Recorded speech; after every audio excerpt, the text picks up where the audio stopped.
అందరికీ నమస్కారం. రాష్ట్ర ప్రజలకి, శ్రేయోభిలాషులకి ప్రతి ఒక్కళ్ళకి వైఎస్ జగన్మోహన్ రెడ్డి గారు పులివెందుల ఎమ్మెల్యే, ప్రతిపక్షమైన పార్టీ. జగన్ గారు వాలంటీర్లు అంతా మీ పార్టీ కార్యకర్తలే కదా, అవునా కాదా? రాష్ట్ర ప్రజలు కొంచెం చెప్పండి. మరి వైఎస్ఆర్సీపీ పార్టీ కార్యకర్తలకు ఈ కూటమి ప్రభుత్వం ఎందుకు ఉద్యోగాలు ఇస్తారో ఒకసారి చెప్పండి. వైఎస్ఆర్సీపీ పార్టీ మళ్ళీ అధికారంలోకి రావాలని గడప గడప తొక్కాలి, గడప గడపకి వెళ్ళాలి, అందరికీ ఈ వైఎస్ఆర్సీపీ పార్టీ వాళ్ళకే ఓట్లు వేయాలి, ఈ ఫ్యాన్ గుర్తుకే ఓట్లు వేయాలని తిప్పడానికి వాళ్ళు మీ కింద పార్టీ కార్యకర్తలుగా మీ పార్టీ వాళ్లకు సేవ చేయడానికి మీరు వేసుకున్నారు. కానీ వాళ్ళు ఉద్యోగులు కాదని మీరే అన్నారు కదా ఒకప్పుడు, జీతాలు పెంచమంటే. వాళ్ళు ఉద్యోగులు కాదు, పార్టీకి సేవ చేసేవాళ్ళు అని మీరు అన్నారు. మళ్ళీ ఈరోజు వాళ్ళు ఉద్యోగులు ఊడదీశారు అంటారు. మరి అసలైన ఉద్యోగులకు మీరు ఊడబోసింది ఏం లేదుగా, ఊడగొడిసింది ఏం లేదు కదా, వాళ్ళకి ఏమైనా ఇచ్చారా? వాళ్ళకి ఇచ్చిన ఉన్న ఉద్యోగస్తులకే రివర్స్ పిఆర్సీ ఇచ్చారు. ఆ ఘనత మీరేను. మెగా డిఎస్సి ఏం చేశారు ఒక్కసారి రాష్ట్ర ప్రజలకు చెప్పండి.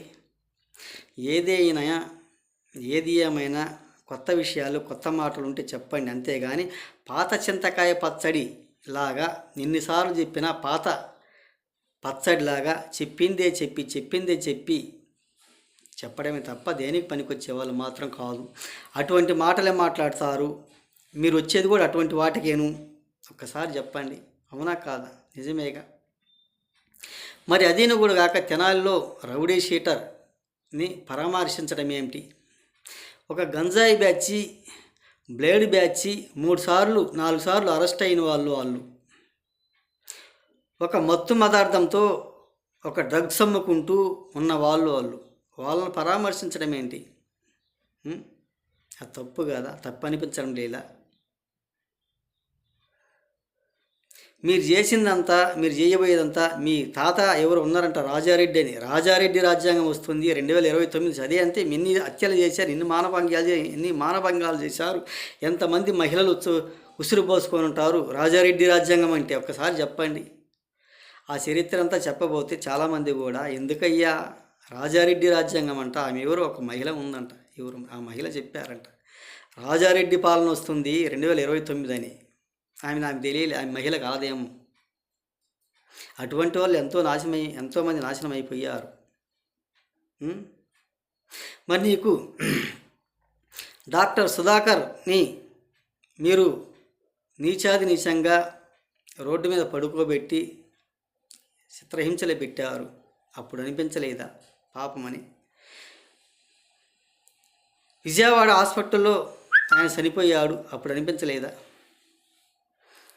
దళిత డ్రైవర్ సుధాకర్ని ఆయన చంపినప్పుడు అప్పుడు అనిపించలేదా? సుబ్రహ్మణ్యం గారిని డోర్ డెలివరీ చేసినప్పుడు అప్పుడు అనిపించలేదా మీకు? అప్పుడేమనిపించలేదా? అప్పుడేమనిపించలే. వీళ్ళేదో వాళ్ళకు కోసం ఒక గంజాయి బ్యాచ్ కోసం పోయారు వాళ్ళు కావాలని. అదేవిధంగా రఘురామకృష్ణంరాజు గారు డిప్యూటీ స్పీకర్ కదా, మరి పోలీసులు కొట్టించారు, అప్పుడు అనిపించలేదు తప్పని? మీ పార్టీ వాళ్ళే కదా, మీ పార్టీ ఎంపీ కదా, అప్పుడు అనిపించలేదా? ఇటువంటి మాటలు మాట్లాడుకుంటూ ఉంటే ఎవరు నమ్మరు జగన్ గారు. ఒకసారి చెప్పండి, ఒకసారి తెలుసుకోండి.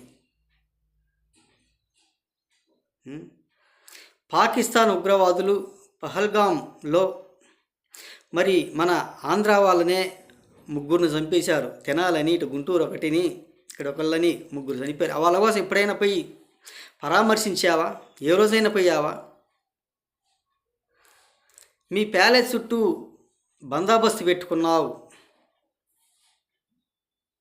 బ్యారిగేడ్లు అడ్డం పెట్టుకున్నావు, ఇనపగంచి అడ్డం పెట్టుకున్నావు, ఫుల్ బందోబస్తు పెట్టుకున్నావు. ఎవరికీ లేదు, ఎప్పుడూ పెట్టలేదు. మనం చేసిన పాలన ఏంటంటే తడికల పాలన చేశాం, పరదాల పాలన చేశాం. మన పరదాల చాటు నుండి మనకు అది ఎక్కడికి పోదుగా భయం. అటువంటి పనులు చేసుకుంటూ ఈరోజు ఒక గంజాయి బ్యాచ్ కోసం తెనాలి వెళ్ళి ఎంత చిత్రహింసలుగా పెడుతున్నారు. చూడండి ఏ విధంగా చేస్తున్నారు, ఎలా చేస్తున్నారంటే ఎవరైనా నమ్ముతారా? మీరు చేసిన 5 సంవత్సరాల పరిపాలన ఏమిటో ఒకసారి రాష్ట్ర ప్రజలకు అందరికి తెలియదా? మీరు మర్చిపోయిన రాష్ట్ర ప్రజలు మర్చిపోతారా? అందుకేగా మిమ్మల్ని బయటికి గెంటేసింది వాళ్ళు. రానివ్వండి. ఆమె ఎవరో కళ్యాణి అంట పాపం. ఆమె చాలా మంచి పని. ఏమిటయ్యి ఎందుకయ్యి ఈయన ఏం పనికి వచ్చాడయ్యా తినాలి? ఏం చేయటానికి వచ్చాడయ్యా? ఒక గంజాయి బ్యాచీని, ఒక బ్లేడు బ్యాచీని తయారు చేసి ఈ విధంగా వాళ్ళని పరామర్శించడానికి వచ్చాడు జగన్ గారు. ఇదేమన్నా సరిపోయిందా ఏంటయ్యా అని వాళ్ళు లబోదిబ్బమని ఏడుస్తున్నారు. వాళ్ళని ఫోటోలు పెట్టి చూపిస్తున్నారు. మీరు ఒక్కసారి చెప్పండి. అవన్నీ గుర్తుకు రాలే, ఇవి గుర్తుకొచ్చాయి. ఒక్కసారి తెలుసుకోండి. రాజకీయం అంటే, ఒక సీఎం పదం అంటే రాష్ట్రాన్ని సర్వనాశనం చేసిన ఘనత అంటే ఎవరు? మీరు. గత ప్రభుత్వాలు ఎవరు కూడా చేయలేదు, చెయ్యబోరు. కొంచెం తెలుసుకోవాల్సిందిగా. ఏది ఏమైనా ఈ మత్తు పదార్థాలు అమ్మే వాళ్ళను అలాగే చేయాలి, మానిపించాలి. వాళ్ళకు సానుభూతిగా పోతే ఏ విధంగా ఉంటుందో ఒకసారి ఆలోచించుకోవాల్సిందిగా కోర్సు చాలా మంచిది కూడా కాదు అని తెలియజేస్తూ రాష్ట్ర ప్రజలకి శ్రేయస్సు ప్రతి ఒక్కళ్ళకి హృదయపూర్వక ధన్యవాదాలు.